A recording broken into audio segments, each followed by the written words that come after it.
अस्सलामुअलैकुम मेरे प्यारे देखने वालों। सोचा कि आज मैं ऐसे टॉपिक पे बात करूं जो कि आज तक किसी ने इस टॉपिक पे बात नहीं की। मैंने भी आजकल ज़्यादातर माशरे में देखा है, हर घर की ये कहानी है। मैंने ये देखा है कि सास और बहू की लड़ाई हमारे माशरे में आजकल देखा जाए, ख़ासतौर पे पाकिस्तान में ही देखा जाए ना, तो 99.9 देखा जाए तो सास बहू ऐसे एक दूसरे की दुश्मन है जैसे रिश्तेदार दुश्मन होते हैं। और उसमें से जो बाकी पॉइंट बचता है उसमें से बहुत ही कम औरतें हैं जो अपनी सास के साथ मुखलिस हैं, जो उनको अपनी सास को माँ के बराबर समझती हैं। तो आज मैं इसी लिहाज से मैं बात करूँगी इन लड़कियों पे। मैंने मेरी ऐसी काफ़ी दोस्तें भी हैं, ऐसी काफ़ी मैंने लड़कियां देखी हैं जिनसे भी मेरी मुलाकात हुई है। मैंने यही देखा है जी, मैं तो काम नहीं करूँगी, मैं तो शादी के बाद सास की कोई कदर नहीं करूँगी, ये क्या मैं अपने शोहर को उंगलियों पे नचाऊंगी, ये करूँगी वो करूँगी, मेरा बंदा यूँ होगा, मेरा बंदा यूँ होगा, वो मेरे हुक्म पे चलेगा, मैं तो उससे शादी करूँगी जो मेरे बाल स्ट्रेट करेगा, मैं तो उससे शादी करूँगी जो मुझे किचन में एसी लगवा दे। ये कहाँ की लॉजिक है? कहीं ये कहाँ का असूल है? क्या अपनी सास को, मतलब होने वाली सास को, या जो उनकी सास बन चुकी है, वो अपनी सास को माँ नहीं समझती तो अपनी सगी माँ को माँ क्या समझेगी? सोचने की बात है ना।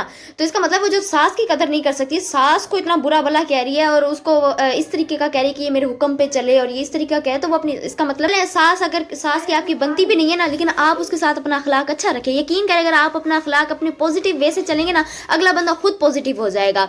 अगर वो आपके साथ बुरा कर रही है, बुरा सलूक कर रही है, लड़ रही है, झगड़ रही है, अपने बेटे को अपनी साइड पे करिए, जो मर्जी करिए ना, अगर आपका एक मीठा अखलाक होगा ना, एक अच्छा मुखलिस अखलाक होगा ना, वो ऐसे उसका पत्थर जैसा दिल जो होगा ना, ऐसी पानी की तरह पिघल जाएगा। वो खुद हैरान हो जाएगी कि मैं उसके साथ इतना बुरा कर रही हूँ लेकिन मेरी बहू मेरे साथ इतना मुखलिस, इतना अच्छा। वो खुद सेट हो जाएगी, खुद पॉजिटिव हो जाएगी अगर आप पॉजिटिव होते हैं।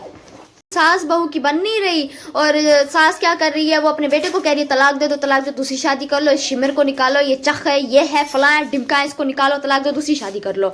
और ये करती है, वो अपनी हमसाई वाली जो बाजियाँ आ जाती हैं, काली मुकाली सारी आ जाती हैं, और वो जी क्या कहती हैं, जी एक मोहल्ले में पीर बाबा बैठा है, बड़ा ही कमाल का बैठा है, ऐसा जादू करे, ऐसा तवीज़ लिख के देखे, तेरी सांस का मुंह बंद हो जाएगा, तेरा शोहर तेरी उंगलियों पे नाचेगा और यूं यूं यूं हो जाएगा, सीधा सीधा हो जाएगा। तो जी औरत उसकी बातों में आ जाती है, अपने शोहर के पैसे चोरी करती है और जाती है जी उस बाबे के पास। बाबे के आके रोती है, पिटती है और कहती है कि मेरा शोहर ये है, हालांकि ऐसा होता नहीं है। चाहे जितना शोहर बुरा होगा ना, उससे डबल बुरा करके उसको सामने बयान करेगी, मेरा शोहर इस तरह ये। और आगे जो बाबे होते हैं कुछ ठरकी होते हैं और कुछ इस तरह के होते हैं, जी बकरा ला दो, ऊँट ला दो, में वो ला दो, हमें कुकड़ शुकड़ ला दो, देसी कुकड़ ला दो, और इस तरीके का कह, और पैसे बटोर के वो जी ऐसी अपनी, जिससे पहला कलमा नहीं आता, जिसे वजू का तरीका नहीं आता, वो पता नहीं किस तरीके से तवीज़ लिख के उस औरत को दे देते, अपने शोहर को पिला देना, अपनी सास को पिला देना, और जी वो सास बिल्कुल तुम्हारी अपने हाथों में आ जाएगी या फिर 3-4 महीने बाद फोत हो जाएगी। इस तरह के भी बाबे मैंने देखे। तावीज़ लेके घर आ जाती है, वो अपने पानी में मिलाती है उस तावीज़ों को और फिर शोहर को पिला देती है, मीठी बन जाती है। शोहर खुद हैरान हो जाता है कि आज कोई चक्कर है सही जो इतनी मीठी बन रही है, चलो जी पानी पी लेता है, दूध पी लेता है, खाना भी खा लेता है। सास को भी वो खाना खिला के दे देती है, उसमें तावीज़ वगैरह जो भी मिलाना हो तो मिला देती है। सास भी परेशान हो जाती है कि आज मेरी 9 मई को क्या थी ये।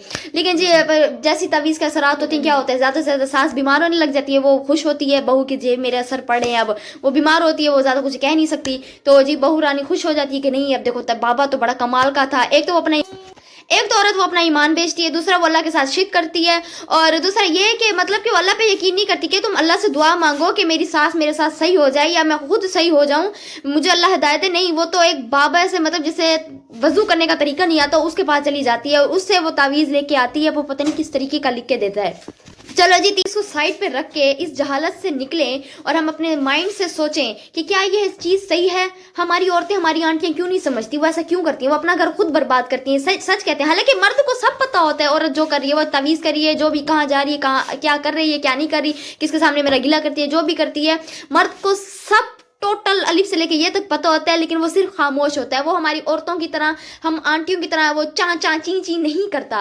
वो हमें क्या करना चाहिए, हम लड़कियों को, हम इसी सोच को लेके अगर हम आगे चलेंगे ना कि हमारी जो सास है हमारी माँ के बराबर है, चाहे वो अच्छी है, चाहे वो बुरे अखलाक की है, वो जैसी भी है, लेकिन वो हमारी माँ है, हमें उनकी कदर करनी चाहिए। चाहे वो जैसी हमारे साथ गुस्सा करे, लड़े झगड़े, जिस तरह करे, हम अपना अखलाक अच्छा करेंगे, क्योंकि हम अपने दूसरों की कॉपी करें जी। अगर वो उसकी सास उंगलियों पे नाचती है तो हम भी ऐसा करें, नहीं, हमारा ज़मीर कभी इजाज़त नहीं देगा ऐसा करने की। यकीन करें, आप मेरी बात लिख लें आज।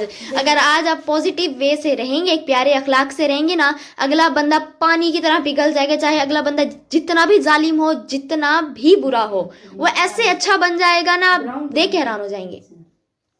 शुक्रिया।